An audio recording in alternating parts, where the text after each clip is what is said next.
Sean from Ace Appliance in Toledo, Ohio. Welcome back to another in-home diagnostic video brought to you by ApplianceVideo.com.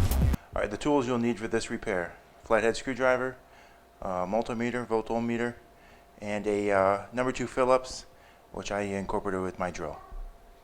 We have a GE electric dryer. The complaint is that it takes too long to dry. I've already turned the unit on, went outside to the vent hood, verified we have good airflow, so I unplugged the unit. Now we're going to go ahead and disassemble. Alright, so we're going to go ahead and disassemble the unit. We already have it unplugged. Open the door, remove the 2 screws.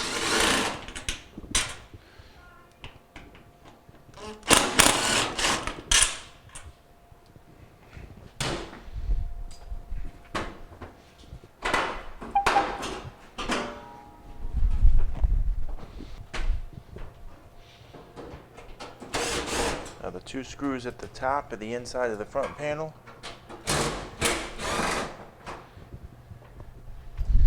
Now with those out, we can pull the front panel apart and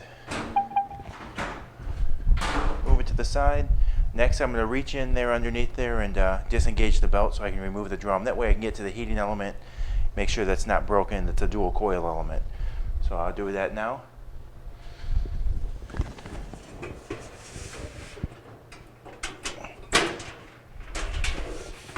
On these dryers, they make the drum wider than the opening, so you kind of have to push it open to get the drum out.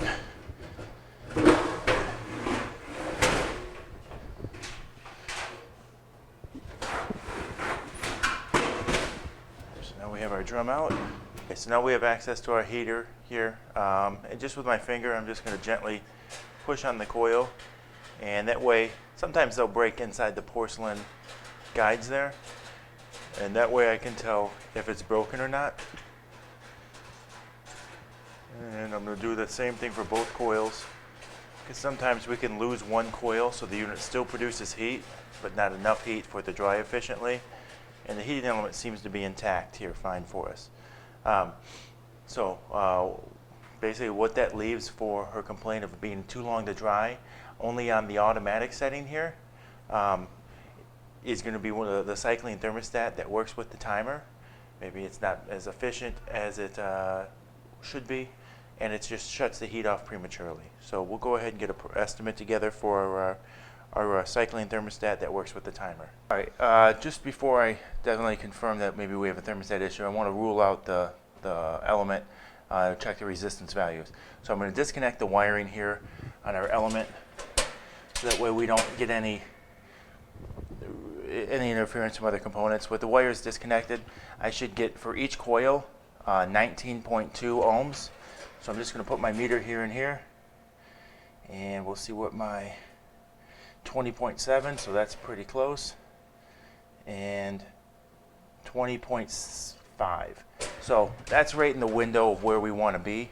So the element is completely fine at this point. So we've ruled that out altogether. So I'm going to put the wires back together here. As we had the unit apart, we also noticed that our top bearing is missing a little tab here to hold this mangled glide in place. So we'll also have to replace this top upper bearing along with a glide. Okay, so I'm going to take my drum and put it back in. We're just going to reassemble since we have to order parts.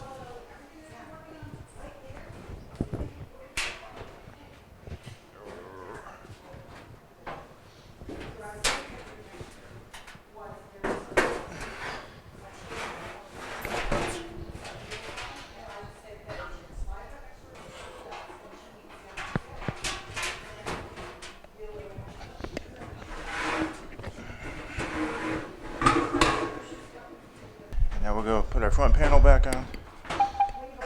So we got our front panel back on. We're going to put in our 2 screws that go in the front that we took it out earlier.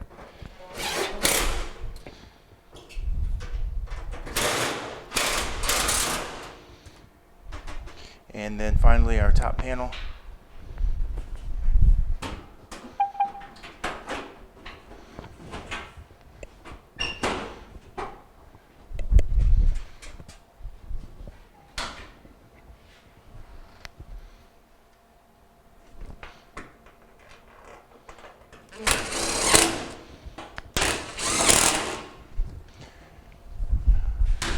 go. We determined that we needed a cycling thermostat because the unit will heat properly and dry on a time cycle, but not on the automatic cycle. So we were able to ohm out the heating elements according to the schematic.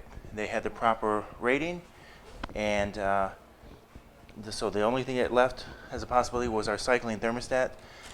The customer also complained of a periodic squeak. We noticed that the front upper bearing and one of the glides are damaged, so we're going to replace that as well. Thank you for watching another quality in-home diagnostic video brought to you by ApplianceVideo.com.